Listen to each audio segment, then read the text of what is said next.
Hello friends, welcome back to what? Aaron's Anxiety. I am your host Aaron, your personal guide through anxiety. Let's get into it. I've always... So, just real quick, I need to get this out there because I think about it every time I do the intro.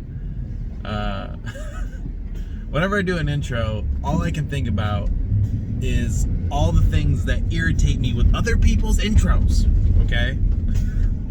And I want to indulge just for a second, then we'll get to exactly what my anxiety update is. But, let me take a second.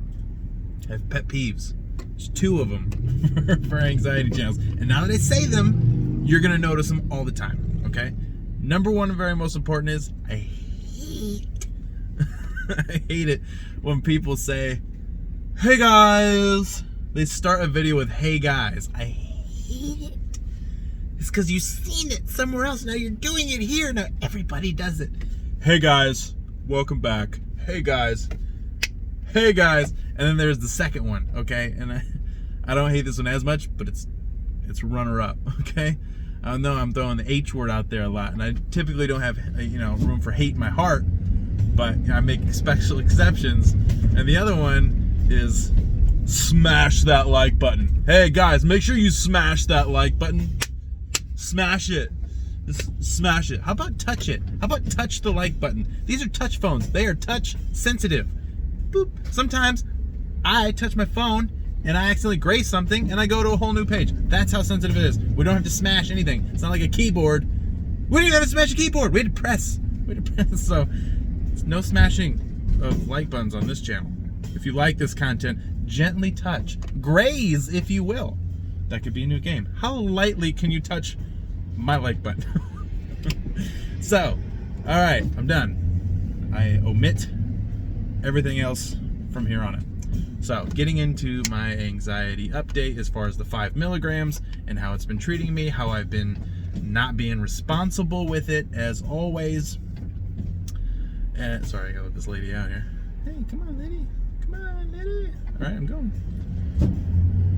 Anyway, so I've been taking the 5 milligrams for, it's been a little while since I've been on, and it's a reason because I don't have anything to tell you as far as an update as far as the Lexapro goes. But, I've already been down this road before, and if you guys have had this Lexapro in your system before and it went up and down, you'll know exactly what I'm talking about. You have to give it at least a few days before you can actually give a real how you're feeling now, okay? And so I wanted to give this in case you have been higher. There's some videos people don't talk about. Oh, I was on Lexapro, and then I went down on Lexapro. Now I'm going back up on Lexapro. What happens then? Because this is different. This is different from the first time. The side effects, one, aren't as severe. Two, it's my body's kind of already in the routine of taking a pill, so I'm not constantly trying to remember to take a pill all the time. I'm just taking a little bit more of it.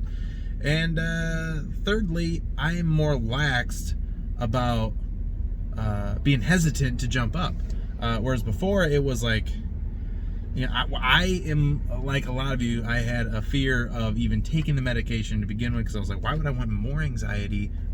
I'm going backwards at this point. That's gone. Now it's just like, oh yeah, I may have a little increased anxiety here and there. We'll see how it goes. But when it happens now, it's like way different. Before I was like, oh no, here it is. Now it's, oh, there it is, right on cue. There we go. And it's definitely, like I said, not to the severity that it used to be. So, now what I've noticed, now that I've been on for a few days, a little under a week, is that my body is still adjusting.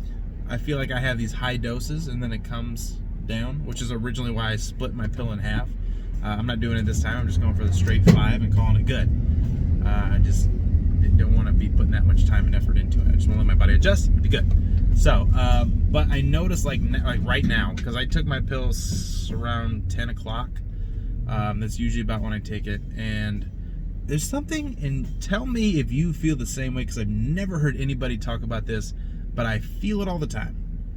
When I up my dosage and as I'm regulating, and it's happened the first time, it's happened this time, I feel something in my eyes. Nothing like bad. I just feel like my eyes are like a little drier than normal. I don't know if that's the right word to go. My eyes feel weird.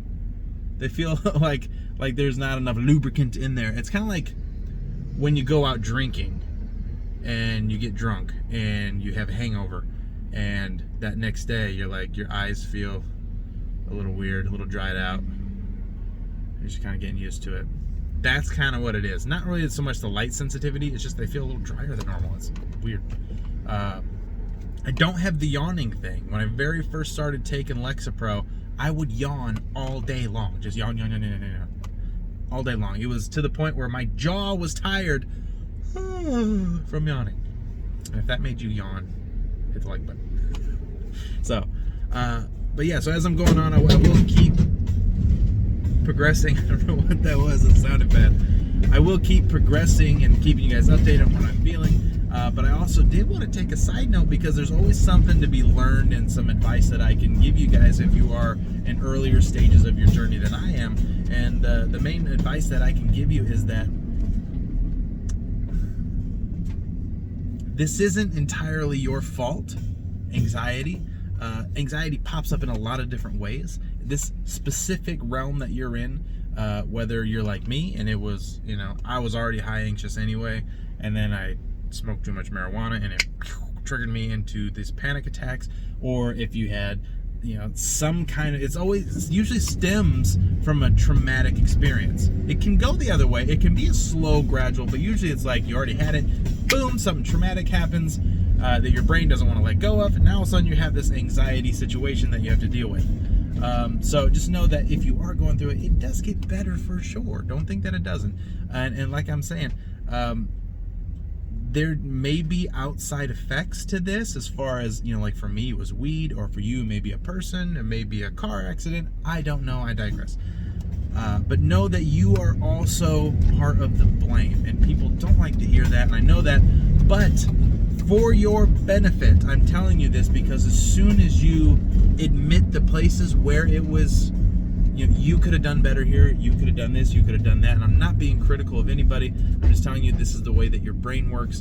Until you admit these things and forgive yourself for these things, it's going to be a lot harder to let these things go, okay? And that's really all we need to do, is not even figure out how to cope with it, because a lot of times people, well, you got to figure out how to cope with it. No, you don't.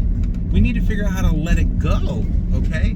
If you're holding a coffee mug that's filled with hot coffee and it's burning your hand, I'm not going to tell you, hey, well, you need to learn to live with this burn. No, I'm going to say, let it go, drop it. Jesus Christ, what are you doing? You're going to burn yourself. That's exactly how this anxiety works. Pretend anxiety is the hot coffee. It's time to let it go, okay? But we don't always want to do that. And part of that is admitting there's the problem. No, admitting that you had something to do with it, and that's okay. It's okay that we mess up sometimes. People are so worried about messing up all the time. It's okay. I tell people, no matter what you're doing, if you're afraid to do it wrong until you can do it right. It's the only way you're going to get through it. So, I hope this video is helpful. At least give you guys up to date. I do absolutely keep track of a lot of you, and many of you can attest that I will kind of check up on you guys if I haven't heard from you guys a while and I've kept up with your story, or if you comment, I'll say, hey, how's that been going? That's been a few months ago. How's the either Lexapro been working? How's the new diet change been going? I have a rough idea of just I try to keep tabs on most everybody that comments regularly and keeps me updated with their journey. So if you're doing that, keep doing that. I love it. I love to hear from you guys, and I absolutely appreciate the words of encouragement that you guys always give me. It really does truly help. And if you would like a little bit more of that kind of action, feel free to join us on the Aaron's Anxiety family page, where there's a lot of great people. They're very supportive, very loving, very nurturing, and they will listen. That's the hardest part in this world, is trying to find somebody who will listen and care. Okay, I have a thing that I didn't coin it. It was Jim Rohn. Okay, it's a guy named Jim Rohn back in the 70s and 80s. He was a motivational speaker, and he said that half the people, when you tell them your problems, don't care, and the other half are glad that it's you and not them. Okay, so there are people that for sure care. Okay, and they're on the Aaron's Anxiety page, so feel free to check us out over there. We would love to have you. Alrighty, there's 3 questions. You got to answer them, but that's super simple. Alrighty, friends. So until next time, I love you, I missed you, and I'm Aaron, and you're awesome. And I'll see you in the next video.